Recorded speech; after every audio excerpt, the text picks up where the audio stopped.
5000ක් කල් බුද්ධ ශාසනය ගිය තැන ධාතුන් වහන්සේලාට වඳින අවසාන කෙනත් මැරුණට පස්සේ ධාතුන් වහන්සේලාගේ ඇසුරෙන් පින් කරගන්න අය නැහැ.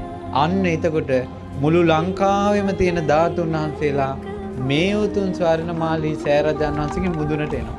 ඉරිදීම. අබෑටයක් පමණ නමුත් තු ධාතුන් වහන්සේලා වඩිනවා.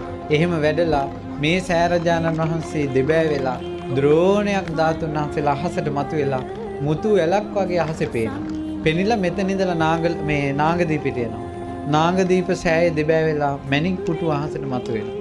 මතු වුණාට පස්සේ අර මණික් පුටුවේ ලස්සනට ධාතුන් වහන්සේලා පිහිටලා මණික් පුටුවත් එක්කම මේ ධාතුන් වහන්සේලා දඹදිව වජ්‍රාසනයේ බුද්ධ ගයාවට වඩිනවා. ඒ බුද්ධ ගයාවට වඩිනකොට හැම ලෝක ධාතුවකින්ම බුදුරජාණන් වහන්සේගේ කේශ ධාතුන් වහන්සේලා, ලෝම ධාතුන් වහන්සේලා, අස්ථි ධාතුන් වහන්සේලා, නඛ ධාතුන් වහන්සේලා සියලුම ධාතුන් වහන්සේලා වඩිනවා ඒ වෙලාවට. වැඩලා අහසේ බුදුරජාණන් වහන්සේගේ ලලාට ධාතුන් වහන්සේ පිහිටි තැන එතනම පිහිටනවා. අකු ධාතුන් වහන්සේලා පිහිටනවා. ඒ තැන්වල හැම එකක්ම අබෑටයක් නමුත් ධාතුන් වහන්සේලා පිහිටනවා. පිහිටලා බුදු සිරුර මැවෙනවා. යමක මහ ප්‍රාතිහාර්ය පාලා මතුවන වජ්‍රාසනයේ මත බුදුරජාණන් වහන්සේගේ බුදු සිරුර දැවිලා යනවා. ඒකට කියනවා ධාතු පරිනිර්වාණය. දෙවිවරු හඬනවා, වැළපෙනවා. බුදුරජාණන් වහන්සේ පිරිනිවන් පානකොට ධාතුන් වහන්සේලා තිබ්බ නිසා, රහතන් වහන්සේලා හිටපු නිසා මිනිස්සු හිත හදාගත්තා.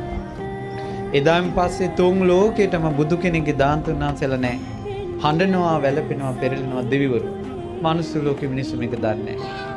එදායින් පස්සේ මේක අපායක් වගේ මේ මනුස්ස ලෝකෙ. මිනිස්සු එදායින් පස්සේ ප්‍රතිමා, බුද්ධ ප්‍රතිමා, බෝධීන් වහන්සේලා ස්තූප ඔක්කොම අතුරුදහන් වෙලා යනවා. නැති වෙලා යනවා.